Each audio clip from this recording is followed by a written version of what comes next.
in love. In your face, I love your smile, love your ways. I like your style. What can I do to get closer to you? Don't think twice, I have to get. Muy buenas tardes, querida audiencia. Sean ustedes bienvenidos al programa número 7, Mendrugo Producciones. Buenas tardes, Silvio. Buenas tardes, Gladys. Buenas tardes a la audiencia. Vamos a compartir con ustedes las estadísticas de la población carcelaria en San Cayetano Corrientes. El mismo cuenta con 2 unidades penales, número 1 de condenados y número 6 de procesados. Como verán, tenemos 3 columnas para estos datos y veremos las fechas. En la primera columna, al 17 de junio, en la unidad penal número 1, contamos a esa fecha con 882 internos. Y en la unidad penal 6 de procesado, 219. Al mes siguiente, al 30 de julio, en la unidad 1, 870 y en la unidad 6, 237. Y hoy, en la unidad 1 de condenados, 870 internos y en la unidad penal 6 de procesado, 242 internos. Ahora bien, según los datos en Argentina, SNEEP, el Servicio Nacional de Estadísticas sobre Ejecución de la Pena.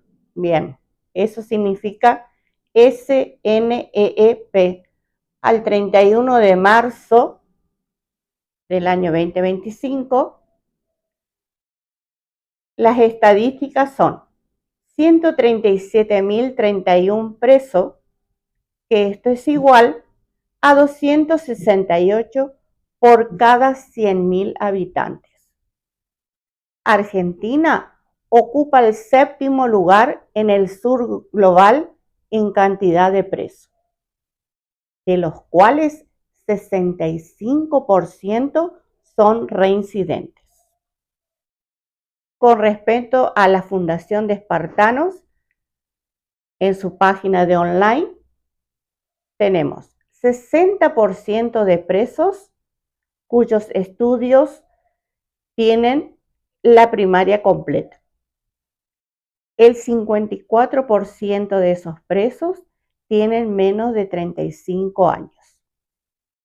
Esta fundación promueve, fomenta, hace apología por la rehabilitación como prioridad política. Bien, estos son datos estadísticos que queríamos compartir con ustedes. Luego de compartir los datos, las exploraciones de los datos mostrados en la pizarra, debo reiterar los interrogantes pendientes realizados en el programa anterior. ¿Cómo no? La primera está centrada en si la vida en estado carcelario influye o determina el menor o mayor reencarcelamiento. Como dicen algunos desviados, reiterantes o reincidentes, es la vida del artista que siempre añora su teatro. Y la segunda, la vecinocracia, de mano dura instigada por empresarios morales en clave de Becker, 1963, expresa que la cárcel es la universidad del delito. Entran rateros y salen tirando tiros. ¿Esta estigmatizada calificación puede sostenerse? Para responder seriamente, deberíamos haber realizado una investigación de campo lo que no hicimos, Ajá. pero sin perjuicio de que ya están contestadas, sobre todo cuando hablamos del proceso carcelario, parcialmente, cuando publicamos una mirada externa de la cárcel, esa es la referencia, Así es. como también respecto de la pena y la transición de la legitimidad o no del castigo penal a nuestra modernidad tardía, Sí. a través de investigaciones realizadas en las cárceles del norte global y otras conclusiones reportadas también en las investigaciones de Máximo Soso en cárceles argentinas y en particular de la provincia de Santa Fe,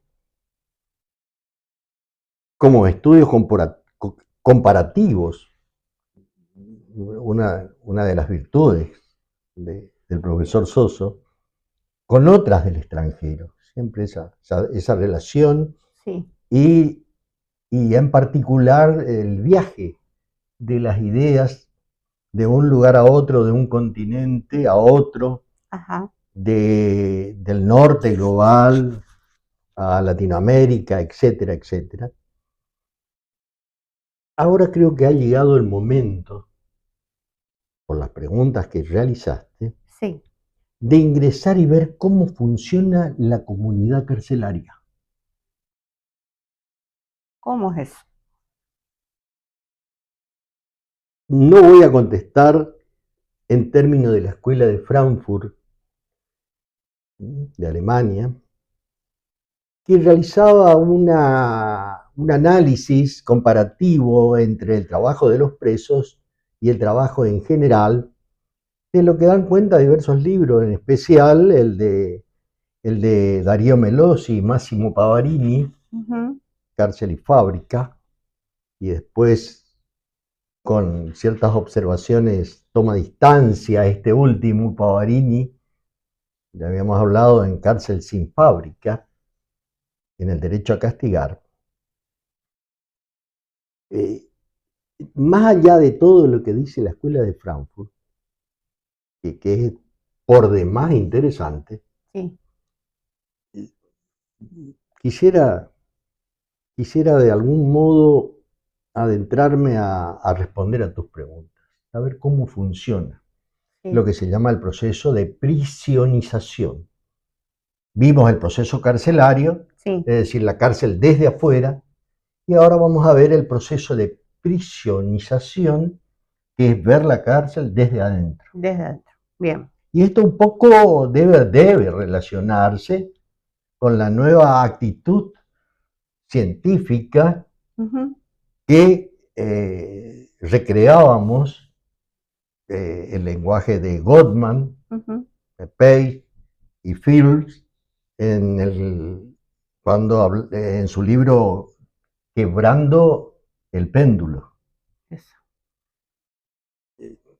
Eso quedó, a nuestro modo de ver, más o menos perfilado. Y perfilado en relación a este estudio que realizaron desde mediados del siglo pasado en Estados Unidos de América. Bien. Entonces, Silvio, ¿cómo funciona la prisión?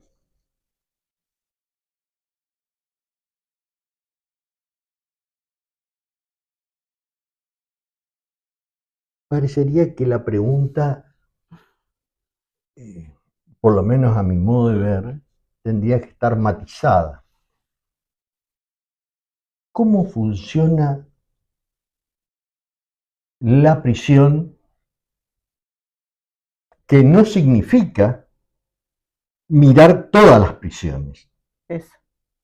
Podríamos aventurarnos, poco científicamente o científicamente pobre, a decir, miren, cada cárcel es un mundo. Eso. Cada cárcel es un mundo. Y simplemente digo esto para convenir el significado que tiene encarcelamiento. Bien. ¿Qué es? El significado del encarcelamiento van a encontrar en toda la literatura internetiana, en todas las redes. Sin embargo, podemos abreviar solo a este efecto que ese es un proceso, es un proceso que mira la conducta de un interno, obvio estamos hablando privado de libertad, Sí, y ser encerrado en eso, en una cárcel. es un acto físico. Es un acto físico, o son los actos, diríamos, Ujú. no individuales, sino se toma una muestra y se saca conclusiones. La muestra tiene que ser lo suficientemente válida Sí, para poder sacar conclusiones. Ahora, este fenómeno que fue abordado en los programas anteriores, esto es importante, y ahora intentaremos hacer un breve escrutinio del proceso de adaptación y acomodación, eso. lo que la sociología más antigua llamaba proceso de internalización Ujú. del exterior, Eso. Sí, lo endógeno, lo exógeno. bien. Eh, y vamos a hacer ese proceso, vamos a ver ese proceso de adaptación y acomodación y de la vida Sí, en prisión, observando algunas de las consecuencias, que son muchas, directas, indirectas, incluso referidas no solo al preso, sino a su familia, al entorno de la cárcel. bien. Habría que leer La sombra, La larga sombra de la prisión de Marina Ferreccio, un trabajo excelente de investigación, pero cuyos resultados, insisto en esto, no significa que sean aplicables o sean válidas a todas las cárceles. Claro. Bien. Hay un libro, Silvio, de Donald Clemens, no sé si Sí, sí, pronuncié sí, bien, sí. Nuestra pronunciación de habla inglesa es bastante deficiente. pero Donald tratamos Kremer, de hacernos entender. eso es importante, creo que es lo más importante. Kremer Sí, publicó un libro que traducido al español se llama La comunidad penitenciaria, en una investigación que realiza entre los años 1940 y 1958, espacio en el que hizo una de las primeras sistematizaciones de este proceso de prisionización como forma de proceso según el cual se adquieren y asimilan valores, sí. hábitos y costumbres Ujú. que son propios de la prisión, como efecto del encarcelamiento. Claro, El encarcelamiento entonces, linealmente, aunque sea poco científico, no hay nada lineal, creemos sí en un proceso circular, linealmente podríamos decir de que encarcelamiento sería la causa ajá, y el efecto sería la la prisionización. prisionización. Este estudio que realizó Kremer en la cárcel de hombres de Anamosa, estado Ujú. de Iowa, en Estados Unidos, repito, lo que no satisface mirar todas las prisiones. Eso, Él mismo admite, aunque sea creo que implícitamente en algún momento, sobre todo creo que en el último capítulo, ¿no? Y acá observa la existencia y un de código un de código presos. de presos. Según nuestros oradores, sí. Pero ese código de presos está por debajo, Mm, subyace al código normativo. ajá, Es decir, esto es a las leyes en sentido formal y material proclamado por la prisión ujú, y que es sostenido por los guardias. Ahora bien, este código de presos proviene de afuera.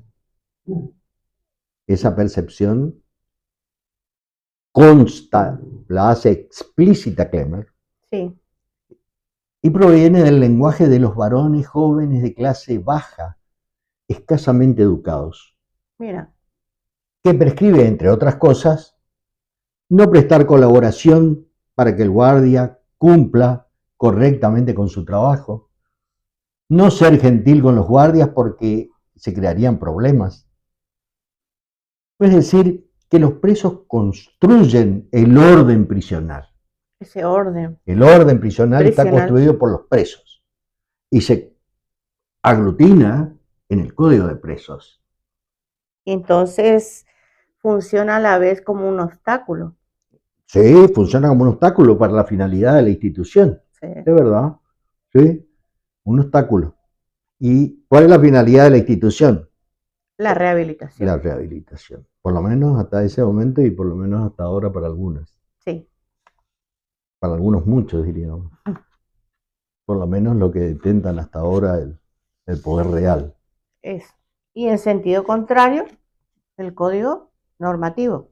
El código normativo del Servicio Penitenciario de Corrientes, por ejemplo, que es interesante, establece que el servicio penitenciario es un grupo armado, etcétera, etcétera, pero lo que interesa aquí Sí. es que es una institución que tiene por misión la guarda y custodia de detenidos, con la finalidad de que el condenado adquiera la capacidad de comprender y respetar la ley, Ujú. procurando su adecuada reinserción social, otra vez, Sí. promoviendo la comprensión y el apoyo de la sociedad. Lamentablemente tenemos que anticipar que esa finalidad, ese criterio teleológico, diríamos, Eso. es un fracaso. Un fracaso. Ahora, ¿Y qué es la U invertida? claro, la U invertida que nos trae como novedad para la época Klemmer, refiere una U invertida. Es La decir, U que invertida. invertida. El comienzo o el ataque de la U invertida frecuentemente se encuentra del lado izquierdo, Mm, por lo menos para los diestros, sí. no así para los siniestros. Y esa O invertida marca de alguna forma de la adhesión de los presos Sí, al código de presos al momento de su ingreso, bien. al momento de su ingreso.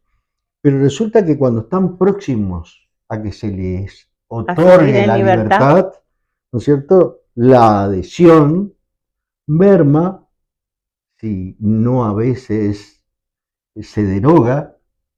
¿Por qué? Y porque hay una aproximación, una cercanía Sí, con el código de los custodios, de los guardias. bien. Esa invertida es interesante. Tenía otra referencia para hacer respecto de esta percepción de Klemmer. Sí, Cuando se está próximo a salir en libertad, la adhesión es al código de los custodios. claro. Abandonan el código de preso. Sí, si no lo abandonan, lo mantienen latente Mm, en beneficio y conveniencia de cada momento de ese estado de encierro. claro. Tenemos que decir también de que en ese sentido tenemos que poner de manifiesto que los presos, Sí, poner de manifiesto que en general los presos se adhieren al código de los custodios próximos a salir en libertad solo en la medida de que las condenas sean largas, mm, de larga duración. No ocurre lo mismo en condenas de corta duración. mira. Para poner un ejemplo, Ujú, cuando las condenas mayoritariamente son de menos de 4 o 5 años, Sí. de 3 años, y en relación a la libertad condicional establecida en el Código Penal, Ujú, ¿cierto?, los presos navegan a la deriva. ujú. No es la deriva de Matza ni de Saik, es otra deriva. Hay una referencia que vamos a hacer, tengo en mi borrador. Sí. Ahora bien, en Clemer, el rol de los líderes son presos jerarquizados. Hay un trabajo bastante añejo, muy añejo, Sí. de la sociedad carcelaria, Ujú. de Neumann e Irursun, Sí. que cuando hacían referencia a esa observación de los líderes, traían el lenguaje del argot carcelario diciendo que eran los gratas. Sí. Con G de gato, gratas. Gratas. Como presos jerarquizados. Ujú. Y en ese rol, por y para, Sí. se encarna el código de los presos. Porque son los mismos presos quienes les hicieron líderes. Ajá. Hay toda una temática, por lo menos en la cárcel local, en la Unidad Penal 1, Sí. de quién los hizo líderes. En especial cuando de investigaciones exteriores se intenta, y a veces se logra, Sí.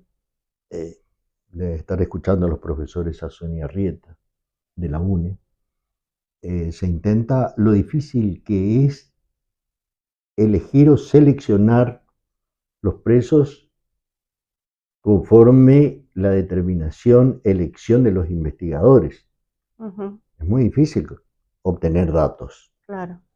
Ahora bien, en Clemer, Sí. los guardias no tienen su propio código. Se rigen por el código normativo. Luego, en estudios posteriores, se advierte que existe y está vigente el código de los custodios. Lo veremos. En la siguiente investigación, que es obra de Sí que es. Saik, Psych. Lo dije mal. y que está en su libro La Sociedad de los Cautivos. Mostramos. ¿Mostramos el libro? Sí. Que todavía podemos sacarle puntas, por lo menos en los marcos teóricos aportados del trabajo empírico por Saik. Él trabajó en una Supermax. Una Supermax era una novedad de la época, quiere decir una cárcel de máxima seguridad de Nueva Jersey, también de Estados Unidos, de América, remitiéndonos a la idea general de que encarcelar al delincuente tiene propósitos de castigo. Eso. Es una idea central a partir del cual, con esta premisa de anclaje, va a verter todo el análisis. Bien. El propósito de castigo se une luego a propósitos de disuasión, sí, las teorías preventivas de, léase entre comillas, justificación de la pena, y de reforma, siendo que la prisión se ordena desde arriba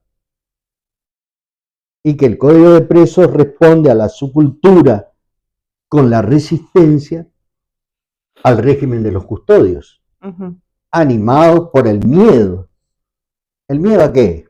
Siempre con miedo. Miedo a los motines, a las revueltas, al cercenamiento de la acción por parte de los artistas del escape. Eso. Este código normativo tiene reglas precisas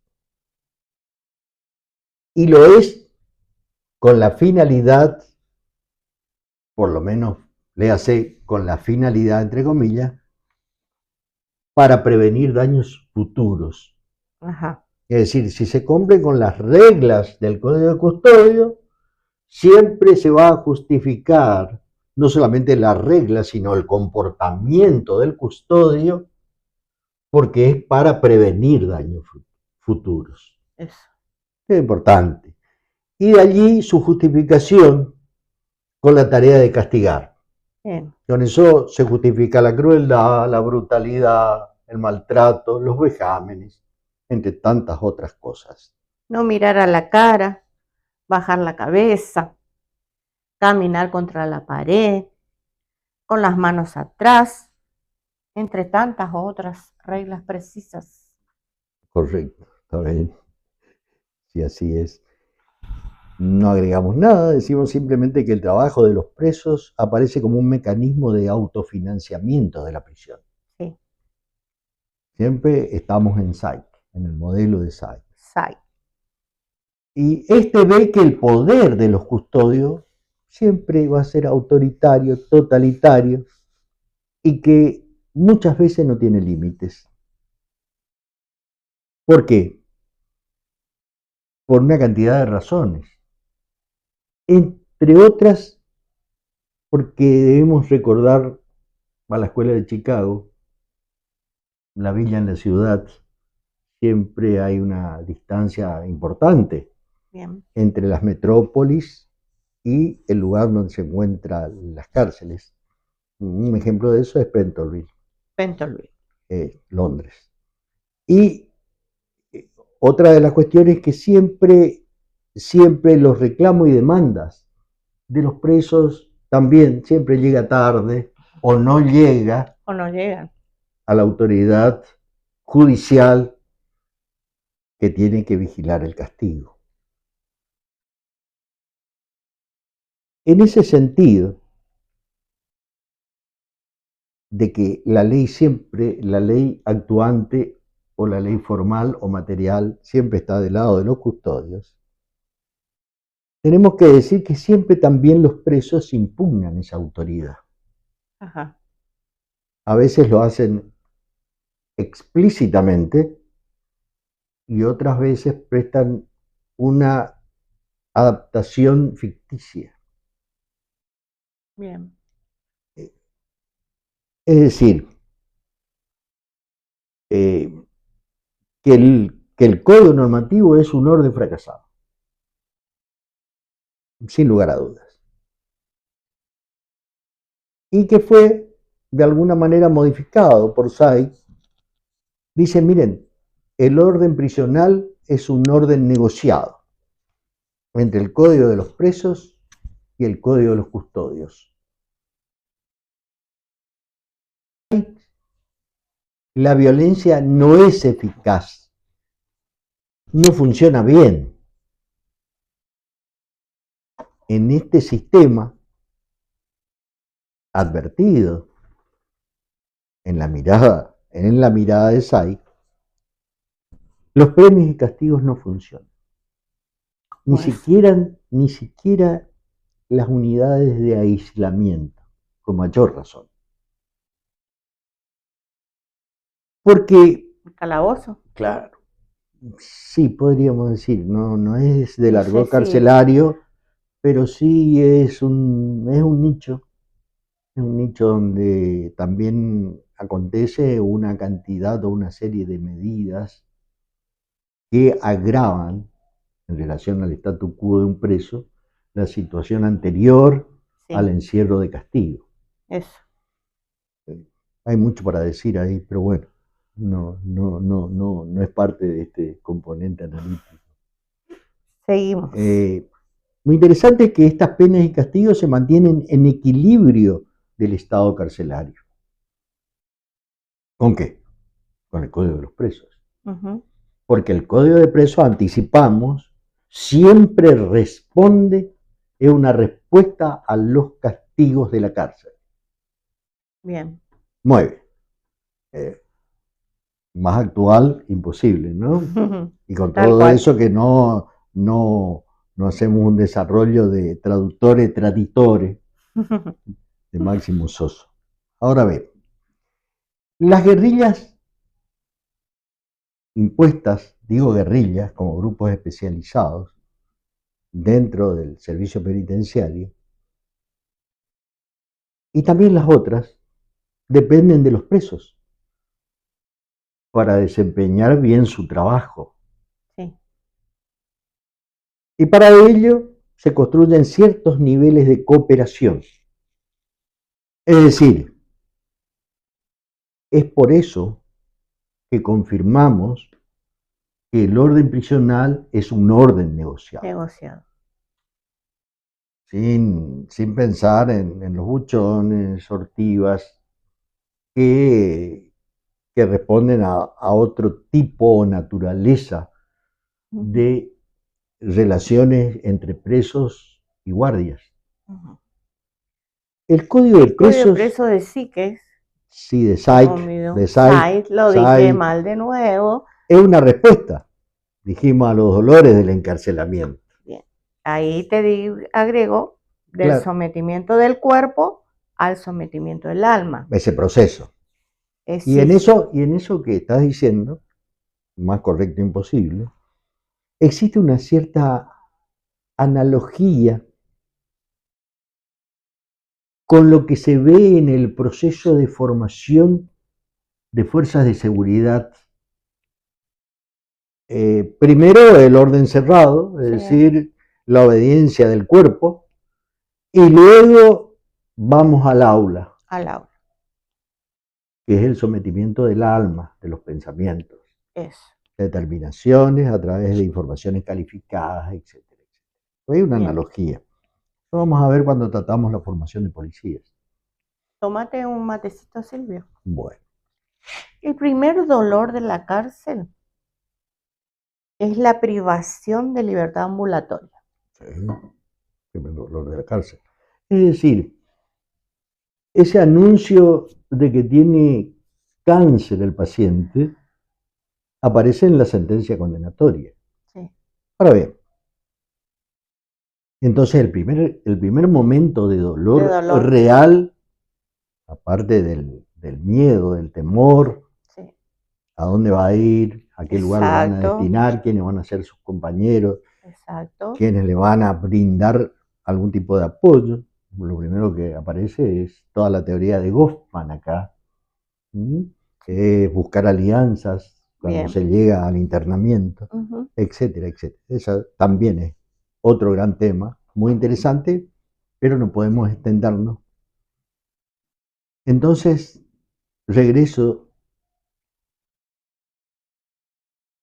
que ese dolor también conlleva una condena moral y un rechazo social.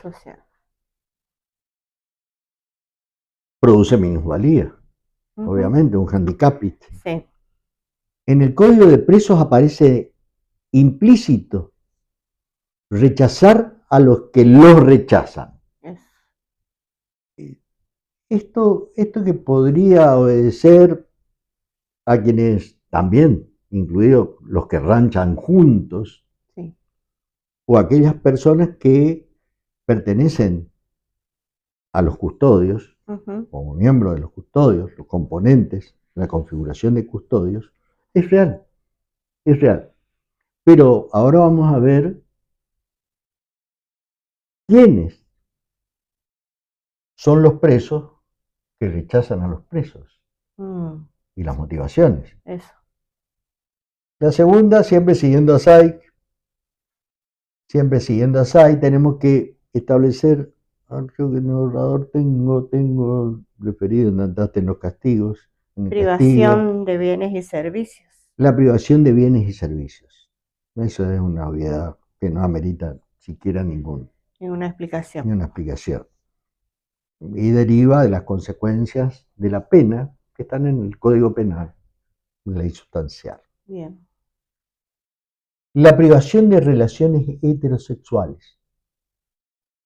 Es interesante. Y el Código de Presos confirma la masculinidad a cualquier precio.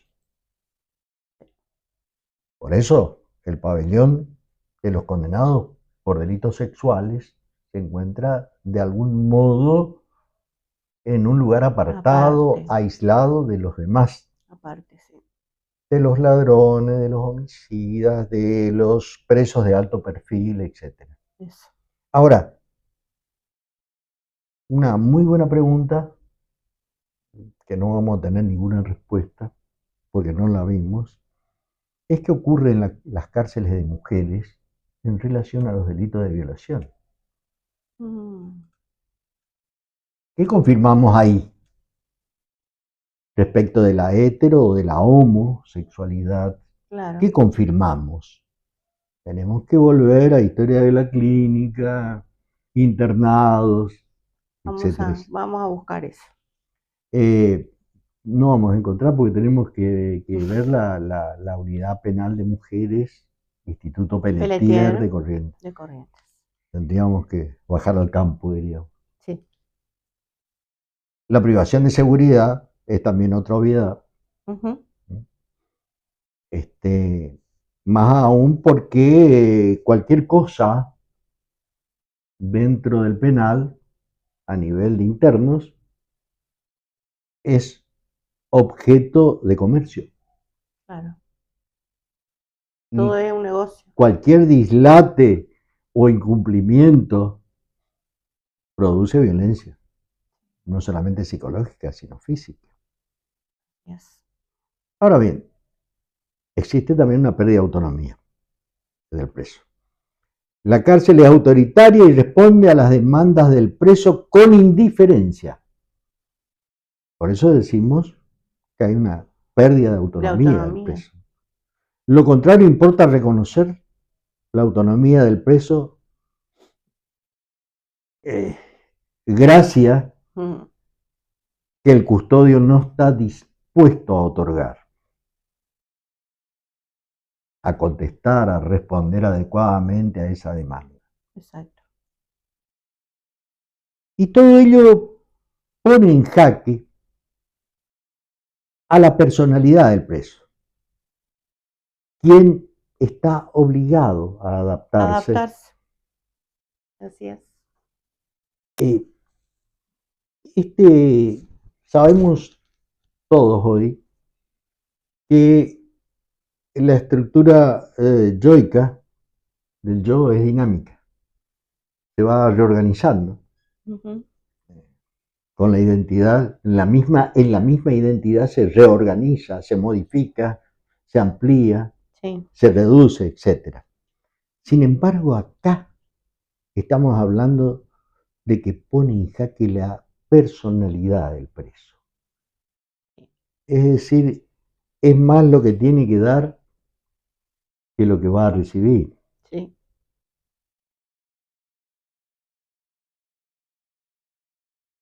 Los presos comparten su destino. Y ese destino compartido no es el de la mismidad, no es individualista, es colectivista. O se decantan como ventajeros, en clave de Gabriel Kessler, en su Sociología del delito amateur, por allí debe andar. Sí, aquí está. Siempre motivo de consulta y repaso. Aquí está el libro. De Paidós. Sí. Tiene una sola edición y una reproducción en el 2010. Bien. La primera edición 2004, 2010 creo que es. ¿Qué estoy diciendo esto? ¿Por qué? Porque la orientación colectivista se construye con el código de presos. No armar lío, no explotar a otros presos, nunca ponerse del lado de los guardias, entre otras tantas cosas. Bien. Toda cárcel. Creo que anteriormente mostré otro libro, por eso Sociología del delito. Vuelvo a mostrar. Está. Decía que toda cárcel produce su código de presos, donde también se encuentran las jerarquías y las clasificaciones de los presos. ¿Cómo es? Estamos hablando ya de un argot que vamos a ver después, que es el mismo argot o lenguaje de los ladrones. Sí. Es decir, está impuesto. ¿Y por qué? Y porque la mayoría de los internos están en esa situación de condenados por delitos contra la propiedad, por lo menos por estas periferias. Ajá. Y ahora también por delitos de abusos sexuales.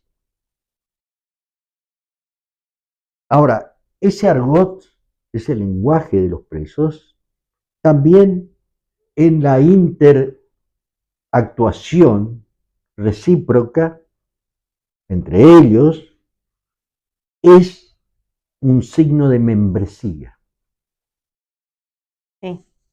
Un signo de decirle, pertenezco al grupo, soy de este grupo, pertenezco a esta subcultura. Ujú. ¿Mm? Delinquent Boys es un claro ejemplo del abordaje en subculturas. Ujú. De Albert Cohen, del año 1955. Bien. Ahora, las clasificaciones en el Código de Presos son valorativas. Implican el nivel de adhesión y separación entre los presos. Se clasifican. Sí. El delator. Esa suerte de lenguaje especial llama a algunos natas que en clave argentina, podríamos decir, son los gatitos. El delator. El delator, el traidor, Traidor. el ventajero, que explotan Sí. a otros presos, Sí, ventajero. Y son abundantes, son los más. Los pocos son los hombres del centro, siempre en SAI ahora, que se identifican con los guardianes. Eso decimos, no son abundantes, lo dijimos. Sí. Luego están los gorilas, mercaderes, lobos, punk, rompebolas, Ujú. barderos. Bardero. Sin embargo, los hombres verdaderos, quiero regresar sobre los hombres verdaderos, cumplen con todo el código de presos. Es conceptualmente una yuxtaposición con el líder de Klemer. Bien. Porque con él se negocia. Se puede negociar. Se puede negociar. Se puede mediar. Estoy hablando entre custodios y presos. Claro. Con el hombre verdadero Claro. se puede. Y por eso es respetado y apreciado. No solo por los presos, Sino también sino por los también por los guardias. guardias. Ahora bien, toda esta clasificación que estamos haciendo referencia, ¿Permiso? a modo de más que de vuelo de pájaro, Sí. son tipos de roles, no son tipos de personas. Esto es muy importante. Lógicamente. Esto es fundamental, ese desdoblamiento entre la conducta, que muchas veces no es real, es ficticia, simulada, refiere una otredad, esto es una determinación del comportamiento impuesta desde afuera. Sí. Desde afuera, no solamente por los propios presos, sino también por los custodios. A eso hago referencia. Los hombres duros y verdaderos producen menores niveles de encarcelamiento. También otra confirmación en las observaciones explorativas de Psyche.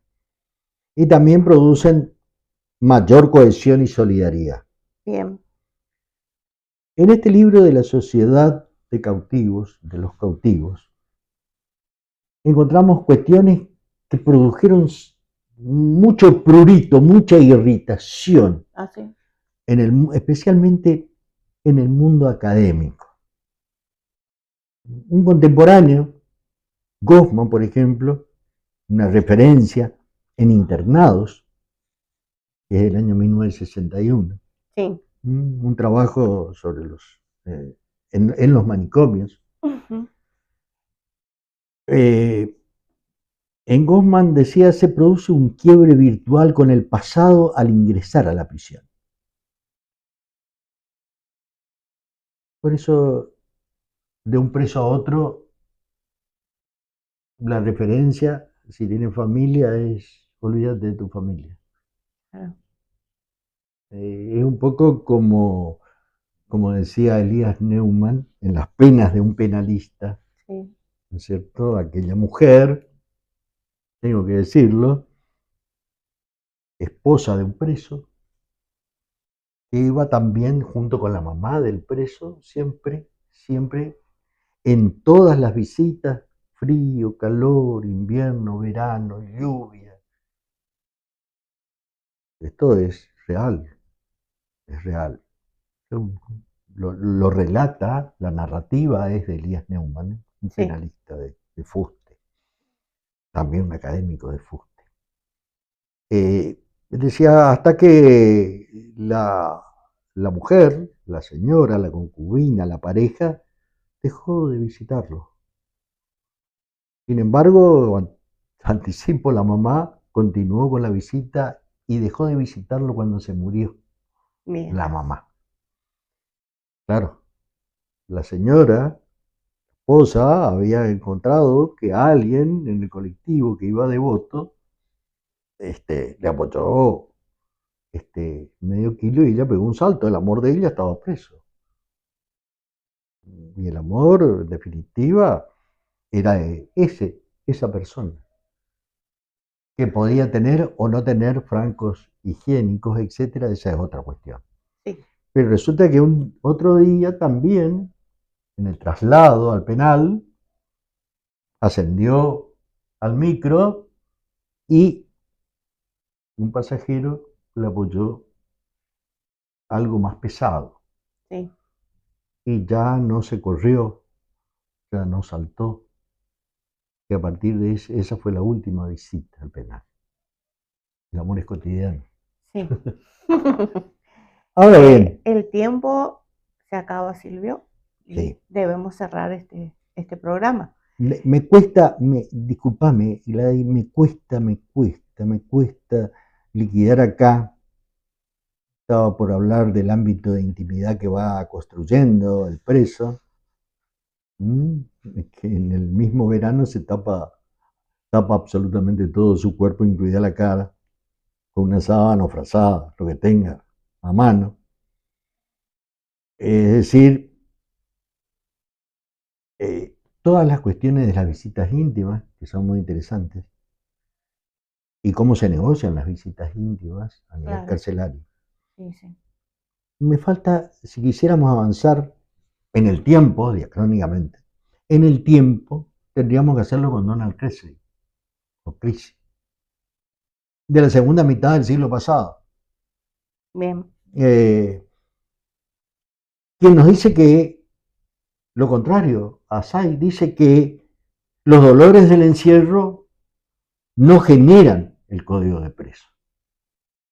lo contrario. Lo contrario, sí nacen del diálogo asociado a los delitos contra la propiedad entre la subcultura de los ladrones, una causa endógena, y la cultura oficial como causa exógena. Bien, Esa perspectiva de los presos juveniles en reformatorio, en este caso, es netamente individualista, de los menores. Nos faltaría la escuela de Chicago en la perspectiva ecológica de la villa en la ciudad, Parr, Vargas, McKay, que data de 1970, mirando una cárcel de Illinois, Estados Unidos de América, en donde advierte que cada banda de ladrones tiene o construye su código en prisión. Juan llegó a la prisión y todos festejaron. Claro, festejaron con marihuana. con marihuana. La cárcel no quiebra la identidad, sino que refuerza la identidad del preso. En las observaciones lo hemos dicho, de la escuela de Chicago, especialmente en Park. Bien, Ahora sí, bien. esa, Cerramos, sí. Lo que cerramos, tú digas, Silvio. como siempre. Bien. Cuando los justos gobiernan, el pueblo se alegra, pero cuando los perversos están en el poder, el pueblo gime. Los justos se preocupan por los derechos del pobre. Al perverso no le importan en absoluto. Muy bien, querida audiencia, Nos encontramos en el programa número 8, Silvia. El siguiente es el 8, creo. Sí, Número sí, 8. confirmo, el 8. Bien, gracias a la audiencia. Hasta el próximo programa. Chao.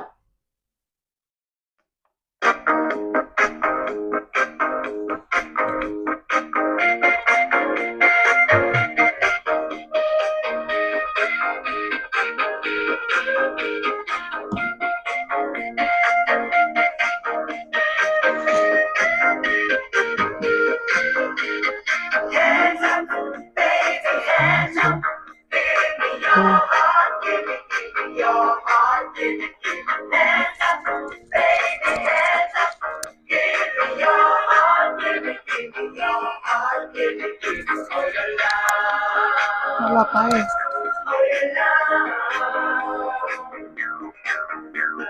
Angel face, I love your smile, love your ways. I like